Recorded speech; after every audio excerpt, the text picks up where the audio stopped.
Bonjour monsieur, je vais vous présenter s'il vous plaît. Alors c'est Jean-Pierre Obounou. Je suis le président de l'association des militants et militantes du Cameroun en Suisse, du parti RDPC. Alors, nous sommes venus à une manifestation cet après-midi. De quoi s'agit-il véritablement? Il s'agit d'une campagne. Nous sommes là en pleine campagne parce que le président national, donc le président Biya, le président de la République du Cameroun, nous a octroyé une section en Suisse. Et ça fait depuis 9 ans que nous gérons cette situation. Et aujourd'hui, il nous a écoutés et il nous a octroyé une section. Et d'ici quelques semaines seulement, nous allons passer aux élections pour enfin avoir une première section du RDPC en Suisse. Monsieur, face aux défis, les défis aujourd'hui auxquels le monde entier fait face, en tant que leader d'opinion africaine, quelles sont vos impressions face aux différents changements démocratiques en Afrique auxquels le Cameroun ne fait pas face jusqu'à présent?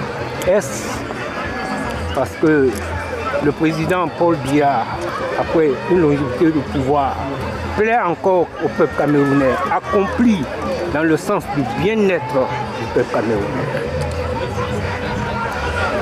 Je vais vous dire une chose, c'est que quand le président Obama a été élu, c'est le monde entier qui a dansé. C'était une majorité. Il y avait quand même une minorité qui n'a pas apprécié l'élection du président Obama. Alors imaginez-vous quelqu'un qui est au pouvoir pendant plus de 30 ans, comme vous dites, ne pourra pas être apprécié également par tout le monde. Mais s'il y a une majorité qui le suit, je crois que ça vaut de la peine. La preuve, nous avons une certaine stabilité au Cameroun, nous avons de la paix. Aujourd'hui, nous connaissons déjà quelques problèmes d'ailleurs que le monde aussi connaît. Parce que quand le monde bouge, ça doit bouger de tous côtés. Nous avons aussi des petits soucis aujourd'hui avec le groupe Boko Haram, qui aujourd'hui est en train de faire la terreur dans nos frontières. Mais c'est un ennemi caché qui ne se montre pas. Mais tôt ou tard, nous allons en finir avec... En d'autres termes, le peuple camerounais se plaint de cette situation, se plaît dans cette situation, je l'ai dit. C'est-à-dire, le président Paul Biya, disons, symbolise la paix, l'union au Cameroun, c'est ça? En ce qui me concerne, je dirais oui. Je dirais oui, parce que je suis de la génération des indépendances. Donc aujourd'hui, je dis oui parce que la seule fois où j'ai entendu des coups de feu dans notre capitale, c'était le 6 avril. Tout simplement. Et ça a duré quoi? Quelques jours seulement. Mais avoir les problèmes comme je vois un peu partout dans les autres pays, jamais. Alors on doit être conscient de ça. La paix coûte cher.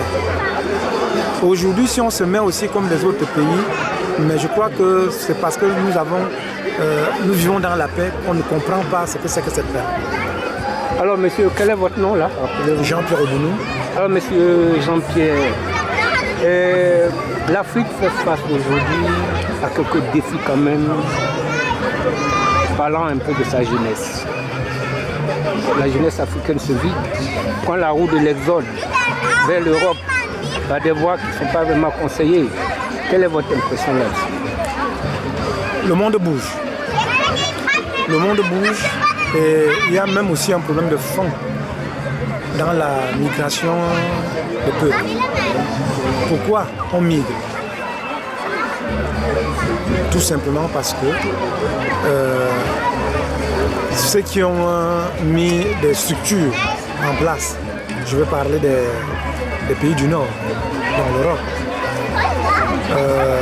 ont mis des structures en leur faveur, en leur profit. Regardez les études, regardez la technologie. Tout ça, c'est où? Chez nous, il y a quoi? Pourtant, il y a des écoles. Nous avons, je crois que l'Afrique a le plus de diplômés aujourd'hui. Parce que le colon nous a appris que c'est l'école qui fait devenir quelqu'un. Si tu n'as pas fait l'école, tu n'es rien. Aujourd'hui, vous avez fait l'école, vous êtes quoi? Rien. Aujourd'hui, même la vie appartient à ceux qui n'ont pas fait de longues études. Parce qu'on nous a caché le côté technique, la technologie, tout ça est parti. Dans nos têtes, c'est ça. Et aujourd'hui, quand nous allons à l'école, c'est pour faire quoi? C'est pour devenir des médecins, des pilotes d'avion, des mécaniciens, des ingénieurs, pour travailler où? Chez l'employeur blanc. En d'autres termes, la migration des jeunes vers l'Europe, vous l'approuvez, n'est-ce pas? Je peux l'approuver, oui. Mais si vous avez un conseil, par exemple, à donner à ceux qui ne sont pas encore venus et qui sont tentés par cette expérience, qu'est-ce que vous leur direz? Je ne peux pas donner un conseil en tant que tel. Pourquoi? Parce que chacun veut voir avant d'y croire. Moi aujourd'hui, je suis prêt à rentrer parce que j'ai vu, j'ai cru. Et je sais qu'est-ce que je peux faire de l'autre côté pour rester.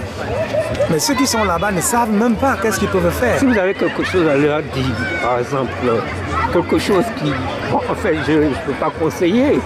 Moi, j'essaie de rester net. Mais vous, avec votre expérience, la vie est ici, la vie est en Afrique. Est-ce qu'on peut y rester pour transformer déjà ce qu'on a? Qu'est-ce que vous avez à leur dire? Il faudrait déjà même que les pays du Nord nous permettent même de transformer ce que nous avons. On n'a rien, on n'a aucun outil pour pouvoir transformer ce qu'on a. On n'a rien. Pour transformer, il faudra que tout monte vers l'Europe. Et maintenant, si l'Europe doit venir installer des machines chez nous pour qu'on puisse transformer ce que nous avons, c'est toujours pareil. Parce que ces machines vont même tomber en panne. Qui va les réparer? Il faut prendre le téléphone pour téléphoner en Europe. Et c'est le téléphone de qui? Mais s'il vous plaît, cher ami, en tant que leader d'opinion, disons jeune africain, vous avez dû entendre ce qui s'est passé en Côte d'Ivoire et même des journalistes, des intellectuels camerounais ont pu faire cause de part et d'autre. Que pensez-vous de cette situation? Bon, le problème en Côte d'Ivoire, c'est qu'il y a eu une ingérence. Laquelle? Une ingérence externe qui a fait qu'aujourd'hui, ça a sémé le trouble dans le pays, tout simplement. Il y a eu une ingérence dans la mentalité, le comportement, les habitudes même des Africains. C'est pas ça. C'est pas ça. Nous fonctionnons maintenant aujourd'hui exactement comme en Europe. Dès qu'il y a un problème, on prend les armes. Alors que l'Africain s'asseyait, discutait et trouvait des solutions. Mais quand nous avons des ingérences venant de l'extérieur, des financements venant de l'extérieur, ça donne donc ce que ça a donné en Côte d'Ivoire, tout simplement. Parce qu'il y en a, vous savez, les études que nous faisons, l'association, ça en lavage le cerveau. Hein. Vous apprenez la langue de l'autre, vous faites son école, vous faites tout. Vous allez raisonner comme lui, vous allez fonctionner comme lui. Et après, on vous envoie en Afrique. Vous n'allez plus comprendre ce que vos frères africains disent. Qu'est-ce que dit le chef du village, ton frère du village? Tu ne peux plus le comprendre. Tu viens avec une certaine dictature. Mais, je l'appelle dictature ici, mais c'est une forme de démocratie, mais qui n'est pas encore prête en Afrique. Et ça donne donc ce que ça donne aujourd'hui. Alors, chers frères, nous sommes à la fin de notre interview. Vous avez un mot particulier à l'endroit de vos compatriotes, parce que vous parlez bientôt d'élections. Oui. Alors, ce que je veux dire à nos compatriotes, c'est que militer dans un parti politique ne veut pas forcément dire que j'aime le président. Non. Je milite pour les idées.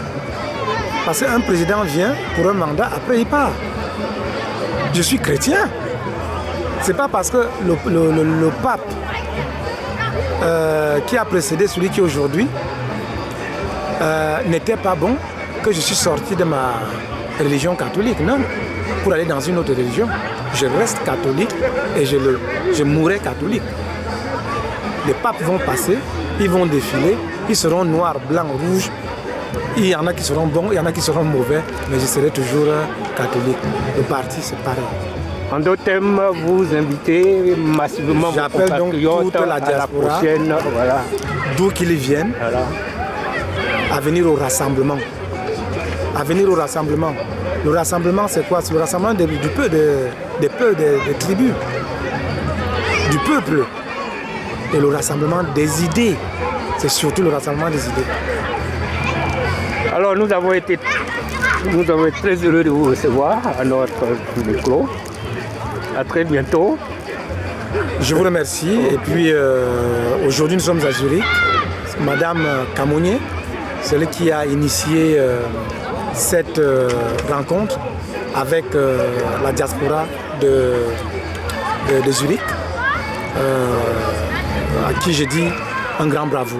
S'il y a une note à lui donner, je lui donnerai 10 sur 10. Merci.